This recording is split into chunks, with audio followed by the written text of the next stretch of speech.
Atatiana's family, they received their life sentence on October the 12th of 2019. They received their life sentence without her. They'll never get her back. As we approach the Christmas holiday and the end of this year, we think about those that we love. We grieve for those that we've lost. And for them, that sadness, the grief, there's multiple stages when you go through the loss of someone close to you. For those of us that have gone through that, we know what that's like. A few years can pass, and yet it feels like just yesterday that they were here. You heard Adarius testify. You heard Ashlea testify. For Ashlea, for Amber, for Adarius, for Zion, their whole lifetime will be without her. There's a part of grief that we all suffer when we get to a certain point and we think about that person. There's a realization for us all. It's the finality of it. Right?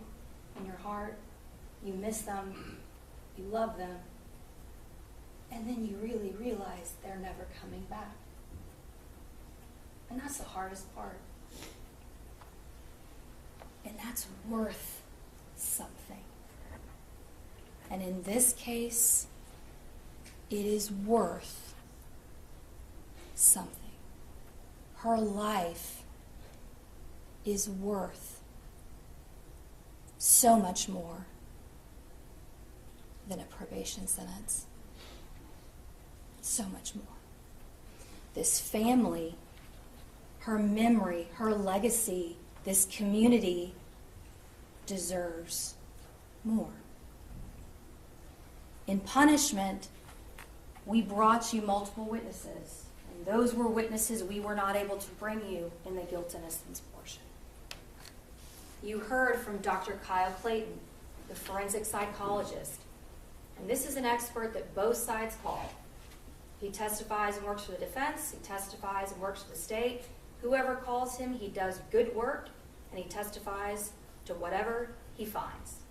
He was hired by the Fort Worth Police Department, as he's been with many other agencies, to do a pre-employment psychological evaluation.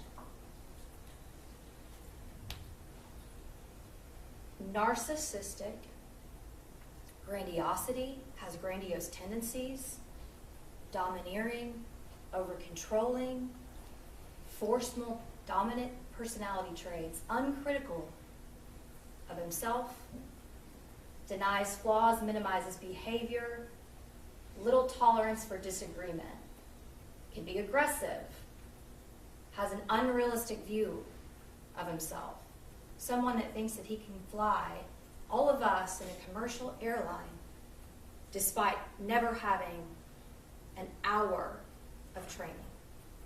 Someone that when you're asked to rank yourself, 9 out of 10. Not suitable for a position as a police officer.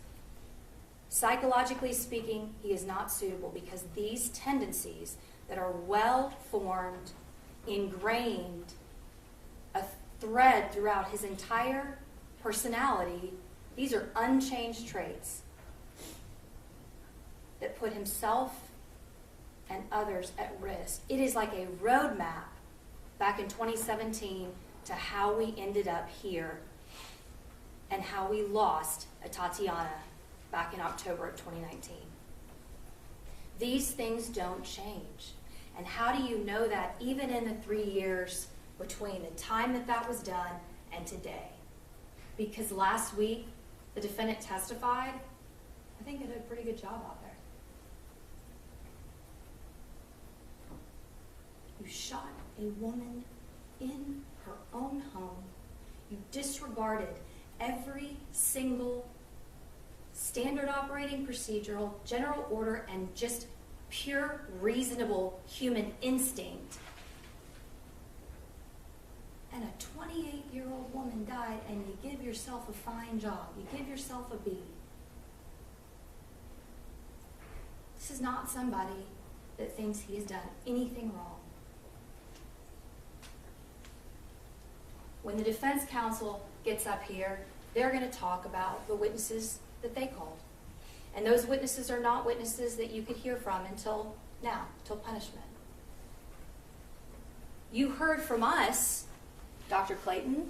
You heard from us, Adarius Carr. You heard from us, Liz Turner. And why is Liz Turner important? Because we wanted to show you everything that we knew about him.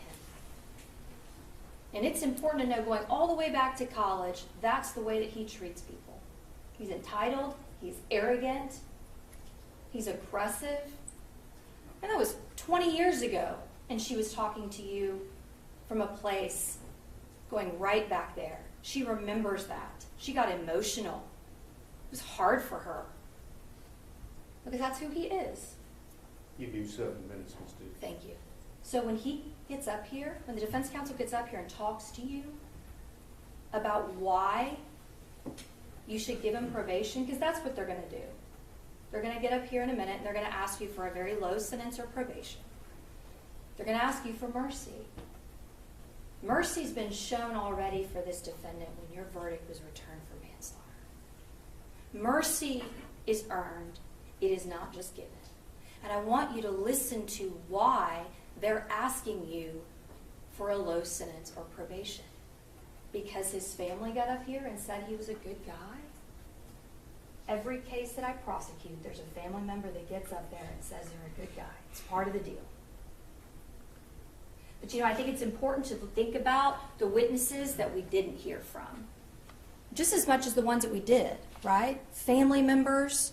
We heard from one field training officer, just one single Fort Worth officer that said, I knew him for about 3 or 4 weeks, didn't have very good personal skills, we kept up, I don't know anything about this case.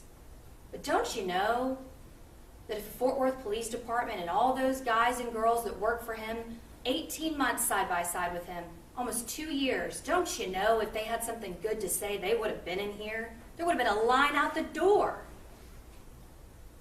And don't you know that those 3 psychologists that gave him a passing score, if they had something good to say, if they disagreed with Kyle Clayton, don't you know they'd been in here saying that? They would. I guarantee you they would.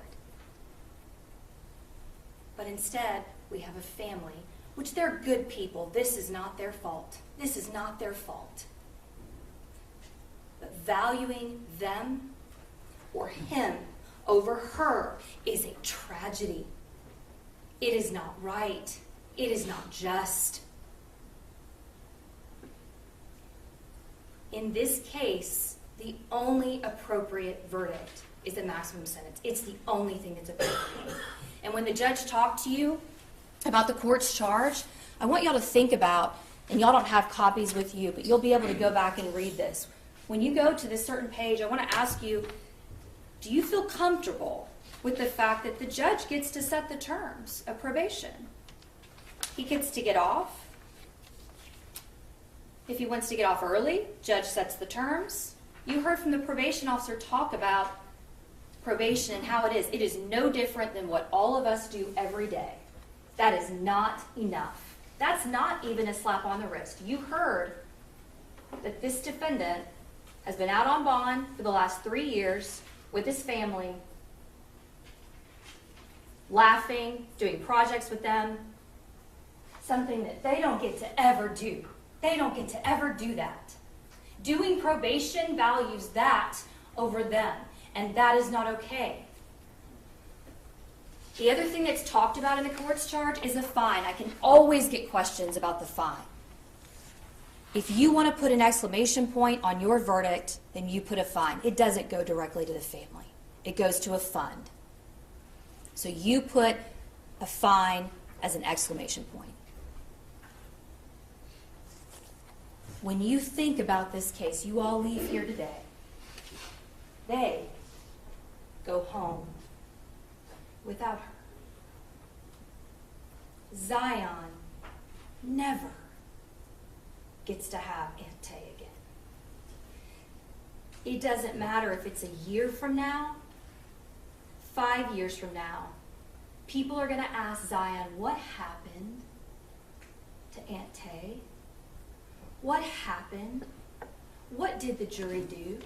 And thankfully now, with your verdict, he gets to say that they found him guilty.